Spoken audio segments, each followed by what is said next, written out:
Hitabo diri Attorney Mark, nainianhi diri nga ginikanan kay ang iyaha nga sila taga Carmen ni sila Attorney Mark kay san kalabay nga BA naay operation nga gihimo ang CIDG Agusan del Norte. Karon kay mag-serve og arrest warrant batok na sa ilang anak nga dunay kaso nga karnaping. Karon Attorney Mark pangutana sa ginikanan nga matud pa pag sulod didto sa ilahang sa kining operating team gisipa ilang balay naguba daw matud pa allegation ni ha sa kining ginikanan Attorney Mark unya karon nagpabutog armas ang operating unit unya gipangsulod ang ilaha mga balay kay para pangitaon tong kining suspect nga wanted. Sakto ba ni nga procedure Attorney Mark unya wala pa gyud daw gipakita nga hard copy para sa kining iyang warrant of arrest. Sakto ba ni nga procedure Attorney Mark? Illegal, abusado ug unconstitutional. Pero basic na. Kay lahi ang warrant of arrest ug search warrant. Lahi na siya. Ang warrant of arrest gihatagan kag authority sa korte, gisugo ka sa korte dakpon ang usa ka tawo.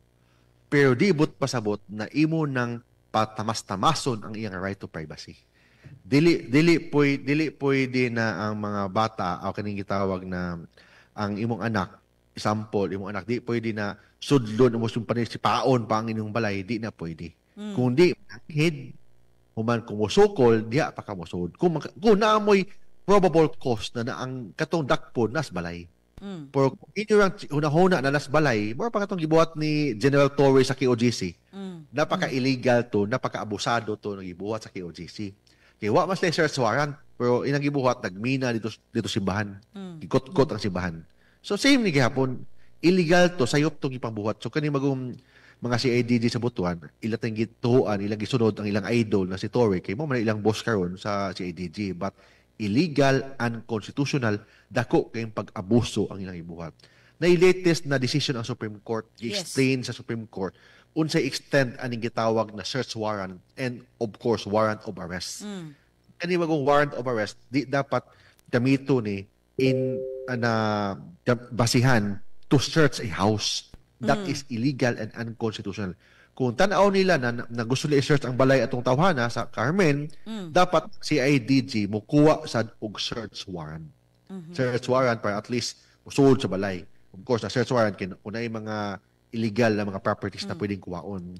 Pero dili basta-basta mo pwede manuktok, pero di basta-basta sipaon ang balay, sudlon bisag asa, natas democratic country.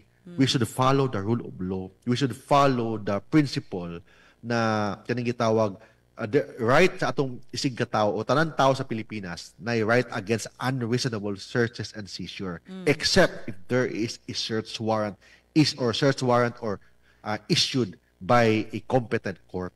So in this case wala man. So ang ilang buhaton ganin taga Carmen pailig kaso na sa dito sa Napolcom, pwede pa kaso dito sa Krame na nagitawag discipline committee ang PNP para at least madisiplina ning mga CIDG diya sa Carmen o sa Agusan kay gisuod nila without a search warrant, gisipa pa ang balay, gisuod ang panimalay na wa gitamas-tamasan ang right to privacy sa atong silingan diya sa Carmen.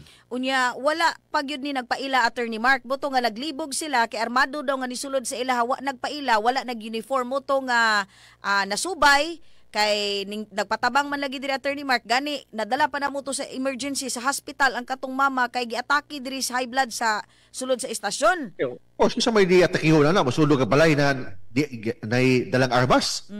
Diba? So illegal tong gibuhat sa CIDG, mas maayo kung kisa ng mga tawhana wa ang mga pangalan pailig kaso diya sa Napolcom des Butuan na may Napolcom des Butuan og na I think diya sa regional office murag na anay kuan diha na ay committee sa kaning sa ethics o kaning discipline committee sa mga kapulisan. Kung wala na ni sa Krame, sigurado na sa Krame, pwede pailag kaso ng mga kapulisan. Kaya kini mga pulis magod kung pailag kaso, maipiktuhan ilang promotion, ilang sweldo, ilang dakay maipiktuhan hadlok ng mga kaso. Isog kanang mga pulis isog kay na. Pero hadlok ng kaso. Duhay kadlok as pulis sabaw ka? Sabaw ko daw kay migo pulis word. Tingo sa ako, duhay ko nila kadlukan. Unsa may Attorney? Ha? Unsa may Una, kaso. May kaso hadlok sila kay di na sila ma-promote, may piktuhan ilang mga benefit, mga pensyon. Una, kaso, hadlok na kaso ang mga pulis. Isog kayo, pero hadlok na kaso. Ikaduha, unsa ikaduha? Kabaw ka unsa? Asawa. Hadlok sa asawa.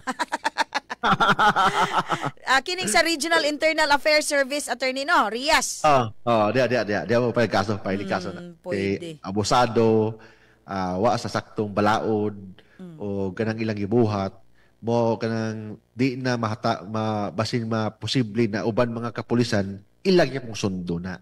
Ang uban gani ng mga pulis mo sud gani sa balay, tamnan og granada, tamnan og shabu, worse na sitwasyon. Dili na pulis na, kuha na agriculturist kay hilig nagplanting.